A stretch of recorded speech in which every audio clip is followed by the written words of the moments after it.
Andrea's POV. Amanda! Palaho ni Alexa, ngunit kuno'y wala siyang naririnig. Mas lalo lamang na-trigger si Alexa. Yamot na hindi na nito ang buhok niya. Kapag tinatawag kong pangalan mo, lalapit ka kaagad. Ma'am! Sabi ni Amy, takot nakatayo lang habang pinapanood sila. Hoy! Ako ang amo dito. Itong babaeng to, ka-level mo lang kaya't sa'kin ka maging loyal, maliwanag? Sabi ni Alexa dito. Natatarantang tumango ang kasambahay. Kinaladkad siya ni Alexa sa salas. Ano ba, Alexa? Nasasaktan ako. Nagpapumiglas na sabi niya, ngunit tinadyakan siya nito kaya't para siyang nanghina sa sakit ng pagkakasipa nito sa kanya. Napaiyak siya sa sobrang sakit na nararamdaman. Parang di pa ito na kontento. Pinagsasampal pa siya nito. Bakit ka ba galit na galit sa akin? Tanong niya dito. Bakit ako galit na galit sa'yo? Anitong tinignan siya na masama. Ano ba sa palagay mo? Akmang tatadyakan siya nitong muli, ngunit mabilis siyang nagtatakbo sa kwarto ni Nathan. Mabilis siyang nasundan ni Alexa kaya hindi siya nagkaroon ng pagkakataong mailak ang pinto. Talagang ginagalit mo kung babae ka? Gigil na sabi ni Alexa. Kinuha nitong flower vase para ibato sa kanya pero nakailag siyang muli at tinamaan ng picture frame ng mga magulang ni Nathan na nakaharang sa wall. Nabasag iyon at nalaglag.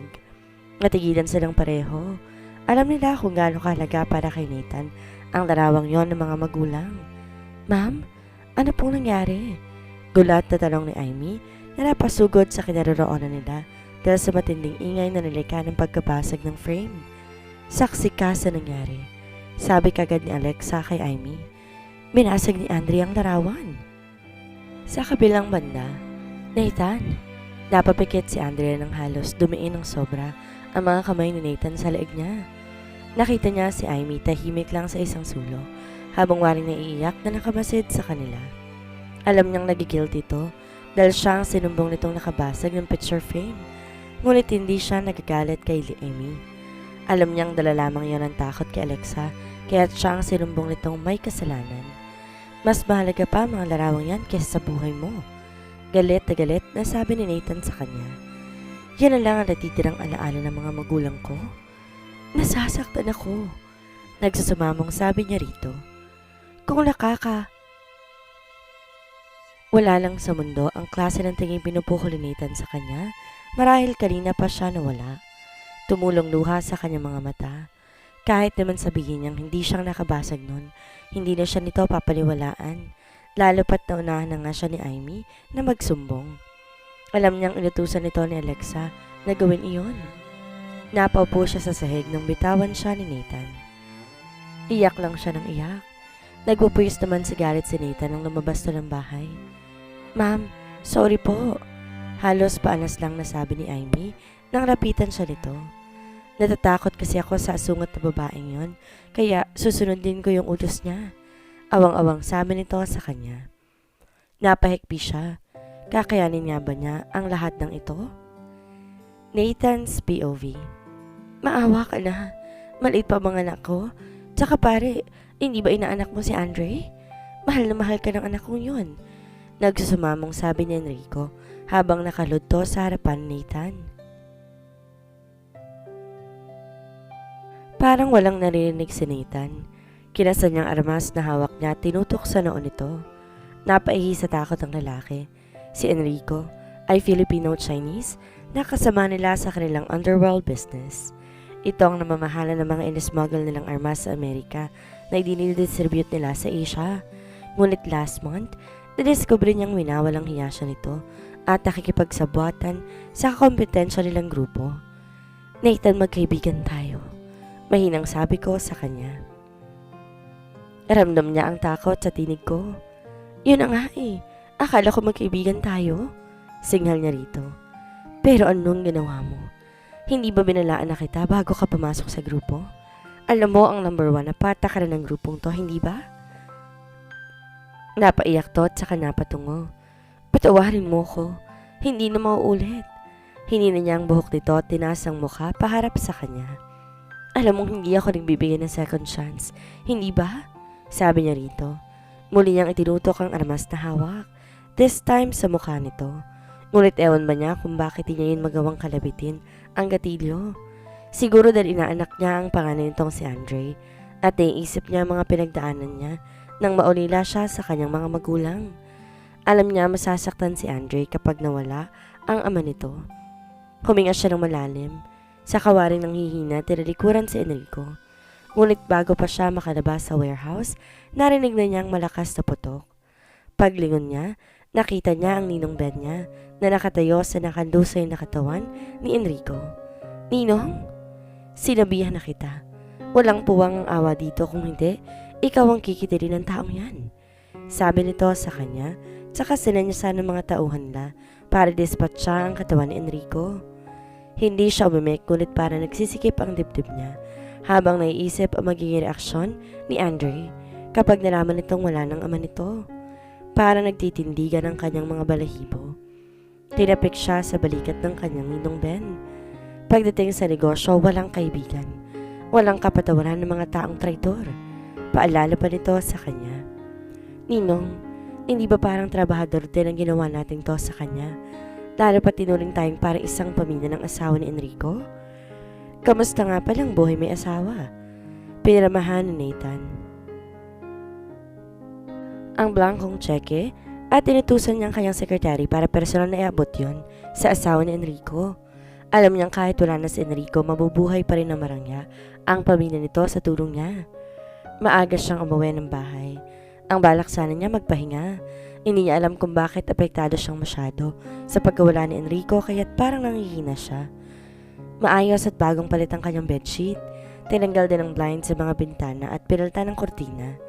Iritadong hinanap niya si Andrea. Anong karapatan itong baguhin ang disenyo ng kwarto niya? Pinagbilinan niya ito na huwag pakikialaman ang kwarto niya. Hindi niya ito pinapayagang matulog doon. Pinuntahan niya to sa kwarto nito. Narinig niya ang lagaslas ng tubig sa banyo nito. Nang pihitan niyang doorknob, bumukas iyon. Tumambad sa kanyang kabuuan ni Andrea habang nakatapat sa shower. Ilang segundo yata itong tila huminto sandali sa pag-ikot ang mundo niya. Sa kagandahang nakikita niya sa kanyang harapan. Ramdam niya ang pag-iiba ng timpla ng kanyang katawan. "Nathan?" Tila gulat na sambit ni Andrea habang di magkamayaw kung papaano tatakpan ang katawan. Isinara nito ang shower. Hinilang tuwalang nakasampay sa rack.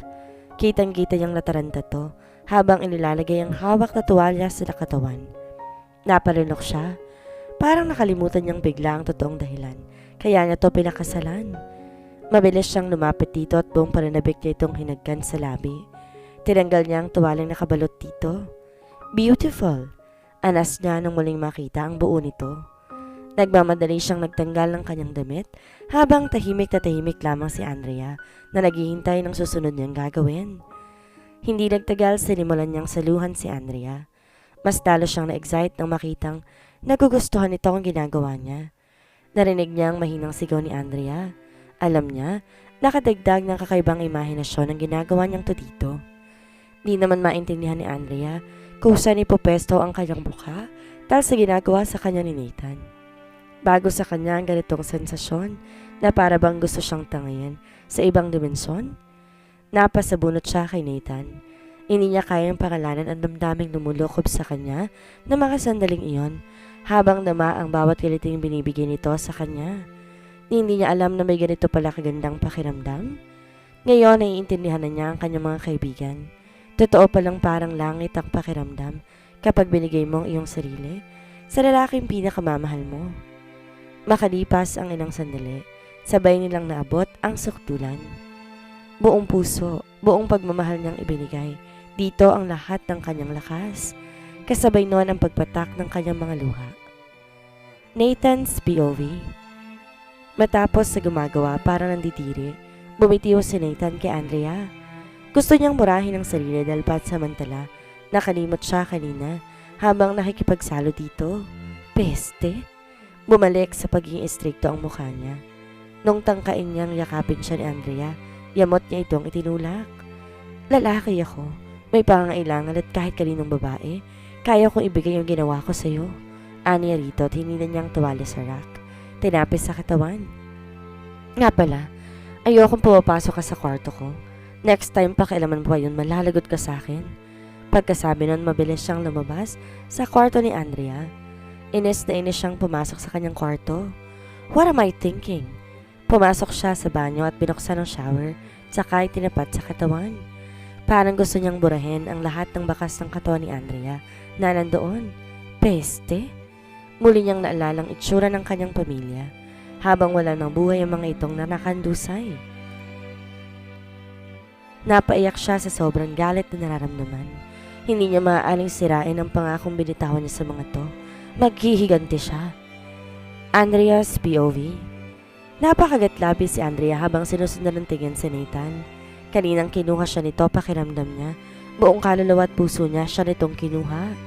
Na para bang walang ibang babae dito kundi siya lamang. Ngunit pagkatapos itong matapos sa init na nararamdaman, bumalik sa dati ang pagtrato nito sa kanya. Mistura na naman siyang isang basahan sa paningin nito. Pero hindi siya nawawalan ng pag-asa. Muli niyang inalala ng mga panang magkasintahan pa lamang sila nito.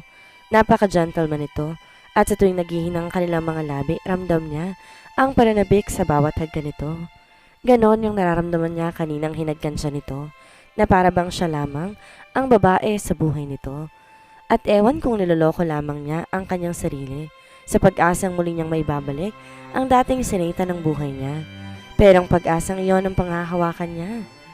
Pinahid niya ang kanyang mga luha tsaka nagbihis. Magluluto siya ng masarap na hapunan para dito. Alam niya pagod to sa trabaho at tinitiyak niya hindi nito matatanggihan ang masarap na hapunang lulutuin niya. Masigla na siya na magtungo sa kusina, ngunit natigilan siya na makita si Amy na naghahanda ng pagkain sa mesa. Saan galing ang mga yan? Tsaka maaga pa, bakit naghahanda ka na? Bago pa makasagot sa tanong niya si Amy, pumasok na si Alexa sa kusina. Ngunit natigilan siya na makita si Amy na naghahanda ng pagkain sa mesa. Saan galing ang mga yan? At saka maaga pa, bakit naghahanda ka na? Bago pa makasagot sa tanong niya si Amy, pumasok na si Alexa sa kusina. Dala ko ang mga pagkain yan. Nakataas ang isang kilay na sabi sa kanya ni Alexa. Tinawagan ako ni Nathan dahil miss na niyang mga luto ko. Hindi siya kumain ng lunch para lang dito.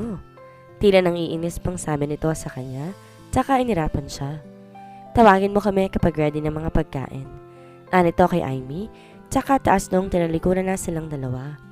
Kalderetang baga, relielang mangus, tsaka sauteed vegetables. Naku, totoo kayang siya nagluto nito? O pinaluto lang niya to sa iba?